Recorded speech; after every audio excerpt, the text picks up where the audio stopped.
In this episode, we talk about the Bairabi Sairang railway line that has finally connected Aizawl to the national railway network. We also talk about Kamal Haasan facing backlash over his statement regarding the Kannada language. But first, we talk about Gukesh's historic win against Magnus Carlsen at the Norway Chess Tournament.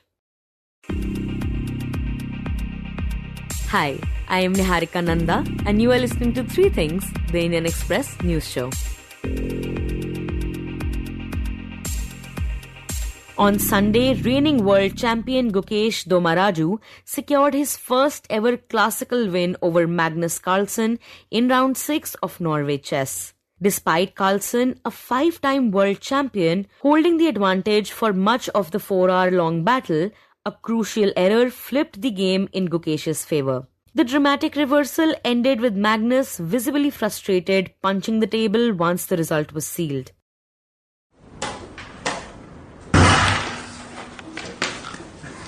Oh my God! This victory came on the heels of an earlier encounter in the same tournament, after which Carlsen posted a quote from the American TV show The Wire, which said, "You come at the king, you best not miss."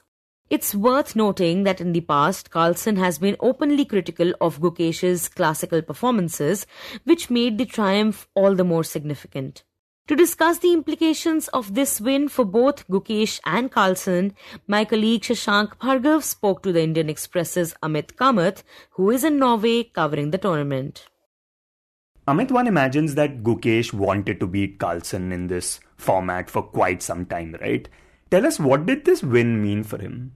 So, Shashank, just a bit of context, for somebody like a Gukesh, coming into this tournament, there was a lot of chatter, almost trying to question his legitimacy as a world champion, because there were things being said about how, he's not the best player in the world, that is still Carlsen, like Kasparov said it. And see, to be fair to Gukesh, he's always maintained that, the best player in the world right now is Magnus. He's never been somebody who said, I'm the best because I'm the world champion. He completely understands the fact that there is obviously a massive elephant in this grand room of world champions, and that is Magnus Carlsen. He's loitering somewhere in the background. He's not interested in sitting on the throne. He's abdicated it in 2023, and we've had 2 world champions since then, and both of them have had these question marks and or asterisks in the mind of people.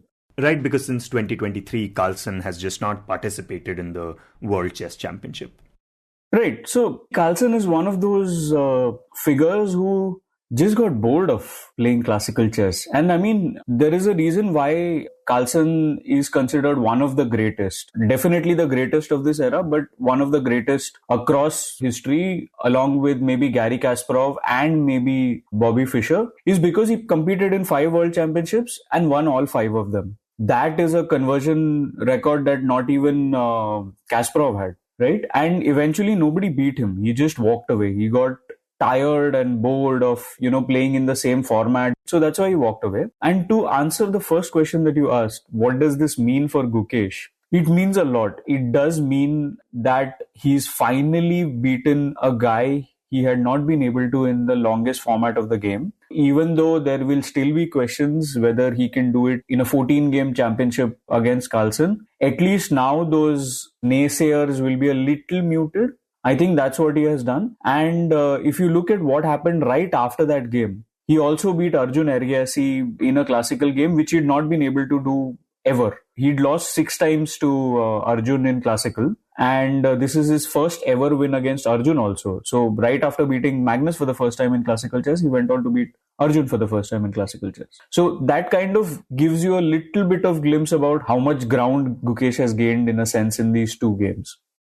And talk to us about the reactions we have seen from the chess world, especially from the naysayers you mentioned earlier.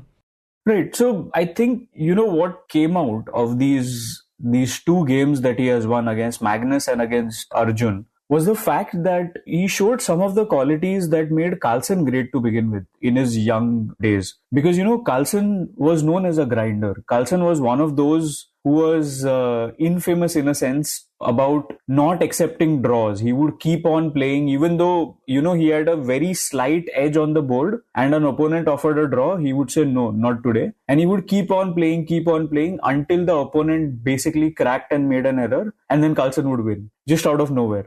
And if you look at the game against Carlsen, that's exactly what happened. Gukesh himself has come out and said that, at some point there was a voice in the back of his head telling him that, you should just resign. This is a lost position. Nothing is going to come out. And he did not. He kept on fighting.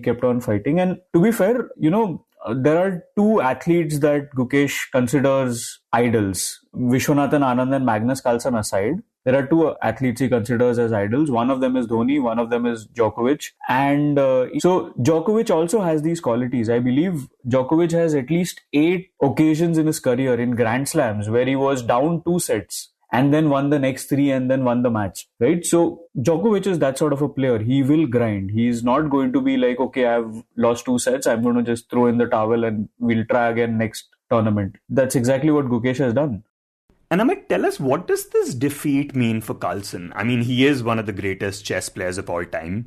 And in the past, he's also been critical of Gukesh's classical games. And his own relationship with the classical format has been fraught, right? I mean, like you said, he's just bored of it. And after this game, he was also quoted by a news channel saying that, maybe I should stop playing the classical game altogether. And he said that, this game with Gukesh, for instance, was just not fun for him. Right. So he meant overall, not just the game for Gukesh. Playing classical chess is not fun for him, is what he meant. And to be fair, just to clarify, you mentioned his relationship with Gukesh. He's criticized him a whole lot and things like that. But to be fair, just before the Norway Chess Tournament, he clarified about those comments that he had made. And he said that, if I'm a little bit harsh on Gukesh, that's because I expect a lot out of him in classical chess. Classical chess is Gukesh's thing. That is what he said. And he clarified that, the reason why I'm harsh on him is because there are expectations. If it was rapid and blitz, I would be slightly softer in my criticism to Gukesh because I don't have too much expectations from him. That's not a format he usually excels in. He was asked before the World Championship what he thinks about Gukesh being the world champion, and he said that, if you ask me if he's a worthy world champion, of course he is, because by all the parameters that you put in place to judge a world champion, he's jumped through those hoops and he's come out successful. So I don't think that legitimacy is in question. That's basically what Carlsen was trying to say. And Amit, a lot has been made out of Carlsen's outburst. Him banging the table at the end of the game and shouting, "Oh my God." I mean, how common is that kind of reaction in chess? And how common is that for someone like Carlsen? So we don't see such outbursts usually in the public eye. I mean, I'm sure there are a lot of players who go back to their hotel rooms and scream into a pillow and things like that because, chess players are trained that way. Chess players are trained not to show any emotion. It's a very intrinsic sport. There are lavas that explode within. You don't show outbursts like a cricketer or a tennis player does. There are no rackets to smash. So this was rare. But then, when Gukesh was asked about it right on the same day, he said, he didn't make too much of it because he said, I've punched my own tables in my time. I know exactly where Carlsen was coming from because, Carlsen was winning. And then suddenly, because of one move, the tables turned. And also, right after that, Carlsen apologized twice to Gukesh. And while he was walking out, he literally patted Gukesh on the back as if to say, well done. I mean, a pat on the back, there is no other, in whatever culture, in whatever language you think about it, whatever body language reading you have, that is well done. And Carlsen has later also spoken about how much he regretted that action because he understands completely well that he's supposed to be like an idol, like a poster boy for chess. And if he's seen doing all of these things, then suddenly it becomes acceptable. The world is now looking at chess suddenly because of that fist bump or that table bang. But still, I think it's rare, but it has happened. We recently saw some footage of Gukesh actually hitting his fist on the table after a loss and things like that. But I mean, to answer your question, it's uncommon, but it's not something that's absolutely never happened before. And so what happens next for Carlsen? Do we see him continuing with this format at all? See, one of the things about Carlsen is the Norway Chess is the only classical tournament he really plays. He'll play Rapid Blitz, he'll play online, he'll play freestyle events, things like that. But classical tournaments, I think Norway Chess is the rare tournament that he used to make a concession for in playing classical because Norway Chess and Carlsen are kind of entwined. Their destinies are entwined. We spoke to the founder of Norway Chess while I was here and he mentioned that, without Carlsen, there would be no Norway Chess. So he's competed in every one of the 13 Norway chess events, but I don't know whether he comes back next year. I don't know whether Norway Chess has to figure out a way of keeping Carlsen interested by maybe also having like a rapid and blitz tournament and things like that. And here's the thing, right? Yesterday, Gukesh came out after his win over Arjun, and he was asked about it. He was asked, Magnus has said that this is his last Norway Chess. Obviously, that question could have been framed slightly better to him and told that, Carlsen is considering not playing in classical ever again. Not that he had definitely said that he will not play classical. But Gukesh's immediate reaction to that was very telling. He said that he was in absolute shock, and he spoke about how it would be a great loss to chess if Carlsen completely stops playing classical. One of the reasons why a lot of players want to play here at Norway Chess is to beat Carlsen. Like, last year, Pragyananda was here, and it was the first time Prag actually got his first classical win over Magnus, and now we have Gukesh. In few hours, we'll have Arjun taking on Magnus for maybe the last time, I guess. So if he can get it, then all of the Indian troika of the golden generation, the flag bearers of India's golden generation in chess, would have beaten Carlsen. And then at least this golden generation will have a stamp of approval in a sense from the naysayers. And we've spoken a lot about Carlsen's reaction, but what was Gukesh's immediate reaction to the win? To be fair, he was very dazed because at some point his mind told him that he had not lost. And then his mind told him, wait, you won. And that was a big deal. If you looked at the immediate scenes after he had won, he just could not believe it. He was just walking around in the playing hall trying to compose his thoughts. And to be fair, usually players leave the playing hall and then are interviewed. But the Norwegian TV2 person actually went all the way up to the playing hall itself because no games were going on at that moment, and put a mic in his face and asked him, what are you thinking? And he was like, to be fair, I'm in a bit of a shock because I wasn't expecting that. So yeah, it was insane. It would have been very easy for Gukesh to get carried away because we've seen this in other events, in other sporting events. You have some person beating a Novak Djokovic, a Roger Federer, or Rafael Nadal in a Grand Slam, and then immediately the next game, even though it is happening 2 days later or 1 day later, they lose. With Gukesh, that did not happen. With Gukesh, he went in a contest against Arjun Ergyasi, a guy he has never beaten, has lost to 6 times, and immediately in the next day he beat him. So that tells you a little bit also about Gukesh's own mindset, about how he might be dazed, how he might be shocked, astounded. But then he finally managed to turn things around in his mind. And that quick turnover time is what I think the Indian kids do a good job at. And Amit, talk about how Gukesh is now placed in the overall tournament. How advantageous were these wins for him, both against Carlsen and Arjun? Look, when the tournament started, Gukesh started the tournament with 2 successive defeats. He lost to Magnus Carlsen, he lost to Arjun Ergyasi in the first 2 games. At some point, he was dead last in the standings. Right now, after beating Arjun, he's second in the standings. He's a whisker away from taking the lead. And this result will go a lot of distance in proving that Gukesh still has it. Because he's already racked up 3 wins and 1 win by the Armageddon format. So he's doing great at the moment. He's completely turned around his campaign. And we spoke to his coach, Grigor Zgaevsky, who's worked with him for a while. And, Gaevsky told us that those questions about his legitimacy, Gukesh had heard that. Gukesh is somebody who does not focus on social media at all, to the point where I asked him yesterday that, had he heard about that meme that Carlsen had posted? And he said no, he hasn't seen that because he doesn't focus on social media at all during the championship. Second thing, he's never seen The Wire. So even if he does see that, he probably wouldn't get the reference. Obviously, the words make it very clear what Carlsen is trying to say. But obviously, Gukesh has not seen that. So, or seen the show or the meme. And now, shifting focus from the developments in Norway, we head to Aizawl, which has now become the 4th state capital in India's northeast to join the National Railway Network after Dispur, Agartala and Itanagar. This milestone was achieved thanks to the new Bairabi Sairang line, a stretch of a little more than 50 kilometers that winds through a challenging hilly terrain. To understand why this link is so important for Mizoram and why it has taken the Railway Ministry so long to connect the region, we are joined by the Indian Express's reporter Dheeraj Mishra. Dheeraj talked to us about the Bairabi Sairang line and the reason why it is being considered so significant.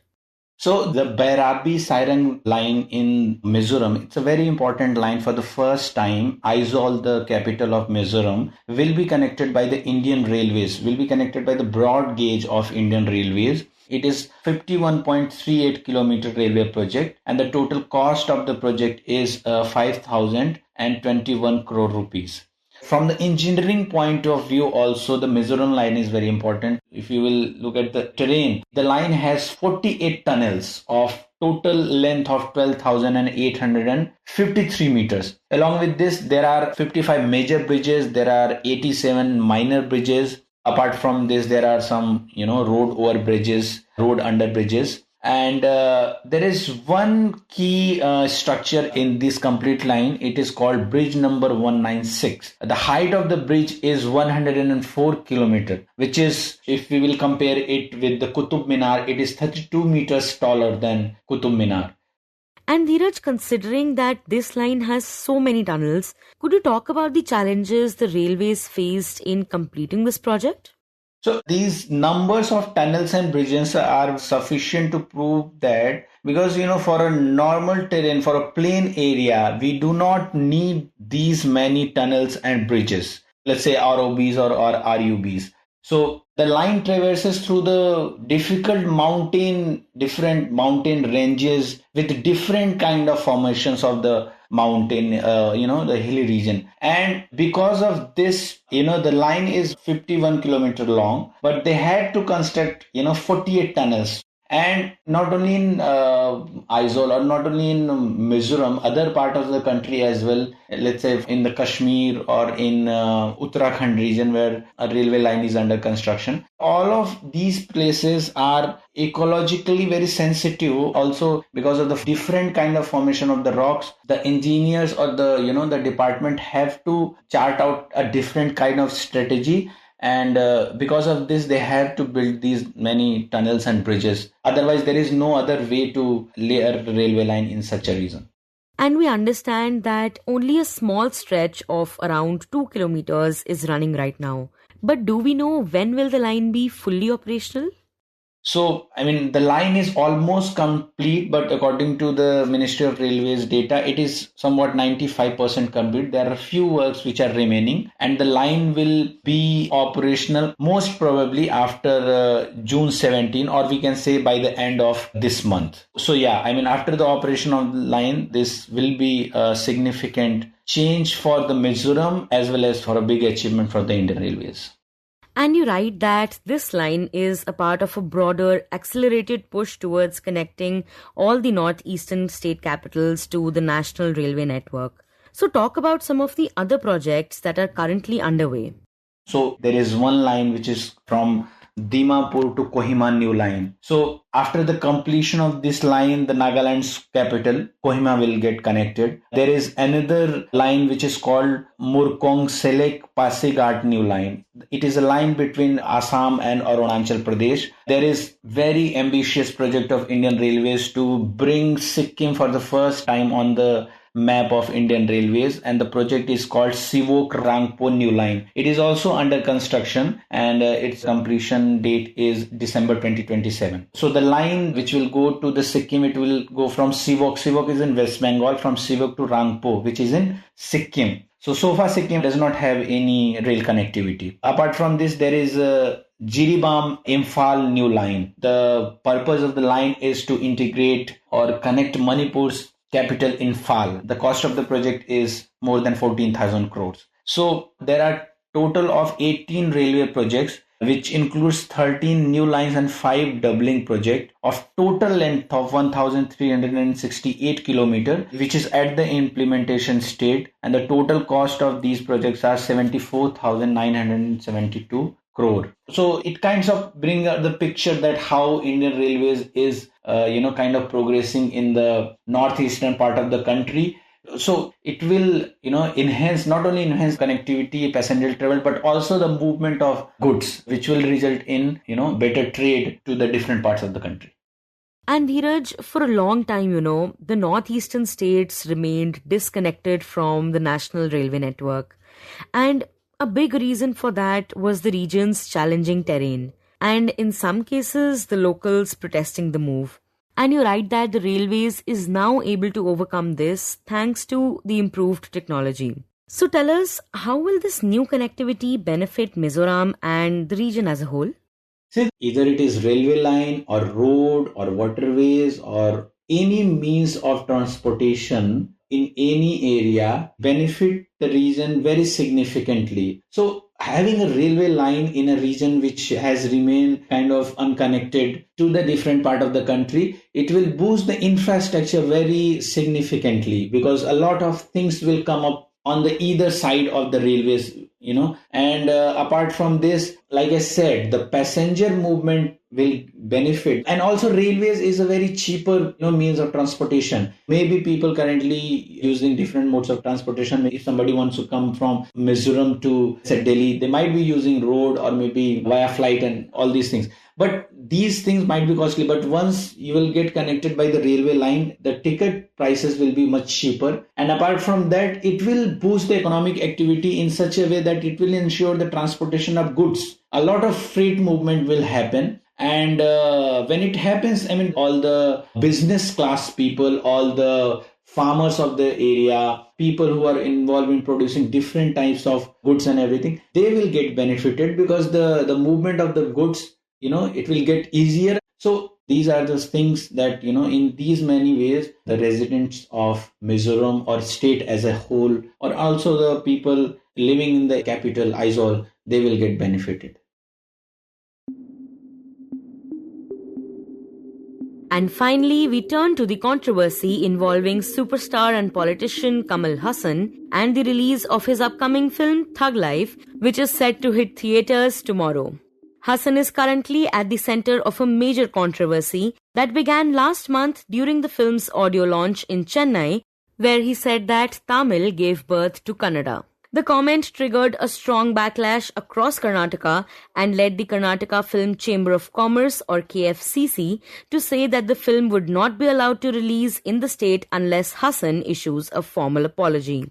In response to the backlash, Haasan clarified that his comment was made out of love for the Kannada language, but added that love never apologizes. Now, following the controversy, Haasan's production house, Raj Kamal Film International, had moved the Karnataka High Court seeking police protection for the film's release in the state. They argued that the comment had been selectively quoted and was originally intended to express cultural solidarity. Yesterday, the court, in its oral observations, suggested that Haasan should consider expressing regret if his remarks had hurt the public sentiment in Karnataka. When the counsel representing the production house noted that this shouldn't be made a compulsion, the court responded that it wasn't a matter of compulsion, but of grace. Later, the production house told the court that Haasan would hold a dialogue with the KFCC regarding the controversy and that the film would not be released in Karnataka until then. The case has now been adjourned until 10th of June.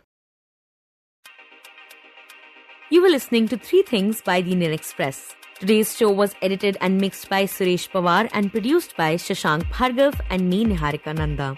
If you like the show, then do subscribe to us wherever you get your podcasts. You can also recommend the show to someone you think will like it.